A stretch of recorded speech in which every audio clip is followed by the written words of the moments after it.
नमस्कार, मेरा नाम एडवोकेट जितेंद्र अत्री है और मैं फिर से स्वागत करता हूं आपका अपने इस चैनल के अंदर। आज हम बात कर रहे हैं डीआरटी के बारे में। डीआरटी यानी कि डेब्ट रिकवरी ट्रिब्यूनल, जिसका गठन 1993 के अंदर हुआ था। अब हम बात करते हैं डीआरटी क्या है और क्यों आप सबके लिए हमारे लिए जानना जरूरी है। तो डीआरटी, जैसे मैंने आपको बताया, डेब्ट रिकवरी ट्रिब्यूनल, यह बेसिकली बैंकों को और जो एनबीएफसी हैं उनके जो भी फाइनेंशियल इंस्टीट्यूशन जिनका पैसा बाहर लोगों को उन्होंने लोन दिया होता था, लोन की रिकवरी करने के लिए उनको बार बार सिविल कोर्ट में जाना पड़ता था। उसके लिए बाकायदा एक जरूरत थी किसी ऐसी प्रोफेशनल कोर्ट की जो सिर्फ ऐसे मुकदमों को जानती हो, ऐसे प्रोफेशनल वहां पे नियुक्त किए गए हों जिससे बैंकों का काम आसान हो जाए, और ऐसे प्रोफेशनल हो जो सिर्फ इसी चीज से लिए हों। तो इसलिए डीआरटी का गठन किया गया।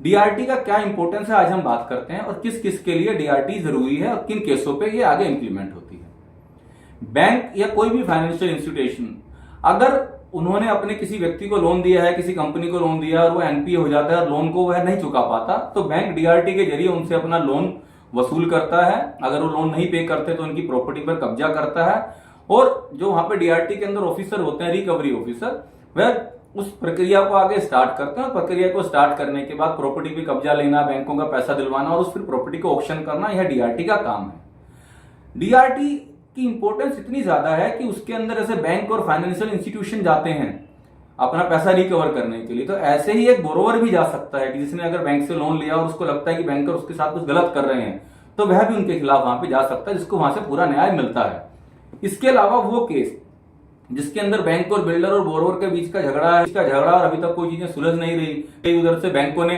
अपना ईएमआई मांगनी स्टार्ट करी हुई है, अकाउंट एनपीए हो गए हैं, लीगल नोटिस वगैरह सारी प्रक्रियाएं स्टार्ट हो चुकी है, तो क्या करे? तो वह व्यक्ति भी डीआरटी के अंदर जा सकता है। तो डीआरटी का जो सा प्रोसेस है वो बड़ा ही सिंपल है, इतना जटिल नहीं है जैसे कि सिविल कोर्ट का, इतना लेंथी नहीं है जैसे कि सिविल कोर्ट का। सिंपल सा प्रोसेस होता है कि जैसे आपने अपनी कोई वहां पे एप्लीकेशन लगाई, केस फाइल करा, केस फाइल होने के बाद जो आपकी अपोजिट पार्टी है उसको नोटिस गया, उनको नोटिस गया, नोटिस जाने के बाद उन्होंने अपना जवाब फाइल करा, उसके बाद आगे की कार्रवाई शुरू हो जाती है। और जो भी उसका फैसला होता है उसके बाद रिकवरी ऑफिसर अपना काम शुरू करते हैं। उसके अकॉर्डिंगली प्रॉपर्टी को जब्त करना है या पैसे लेने हैं, बैंकों के खिलाफ कोई केस है या बिल्डर के खिलाफ, तो ऐसी सारी प्रक्रिया को, या ऑप्शन से रिलेटेड किसी भी इंडिविजुअल को कोई दिक्कत है, उन्होंने कुछ प्रॉपर्टी खरीदी, प्रॉपर्टी खरीदने के बाद उनको दिक्कतें आ रही है कि बैंक कोऑपरेट नहीं कर रहा, बिल्डर कोऑपरेट नहीं कर रहा, उनको कब्जा नहीं मिल रहा और उसका ऑप्शन डीआरटी ने करा था, ऐसी कोई भी चीजें, तो आप देखेंगे उसका समाधान सिर्फ डीआरटी के अंदर ही होता है। कई बार क्या होता है कि कोई भी पार्टी डीआरटी के फैसले से अगर खुश नहीं है तो वो डीआरटी में चली जाती है। डीआरटी का मतलब अगर हम बात करें तो डेब्ट रिकवरी एपीलेट ट्रिब्यूनल, मतलब उससे ऊपर, और वहां पे आप जाने के बाद उस चीज को आगे आर्ग्यू कर सकते हैं, आगे सारी चीजें।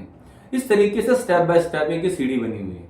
तो अगर आप या आपके किसी भी अपने ने, यार दोस्त ने अगर कोई लोन लिया हुआ है, कोई फंसा हुआ है या उसकी और कुछ ऐसी दिक्कत है, तो आप उनको बताएं कि ऐसे किसी भी केस के अंदर आपको एक अच्छी लीगल एडवाइस की हमेशा जरूरत है। हमेशा अपने किसी अच्छे लीगल प्रोफेशनल से एडवाइस लें, क्योंकि यह बहुत ही एक जटिल प्रक्रिया नहीं है पर बहुत ही टेक्निकल चीज है। तो स्टेप बाय स्टेप हर चीज को बड़े ध्यान से करना होता है। अगर आपको हमारी वीडियो अच्छी लगी हो तो कृपया करके इसको लाइक, शेयर, सब्सक्राइब करें और आगे जुड़े रहें इस चैनल के माध्यम से। नमस्कार।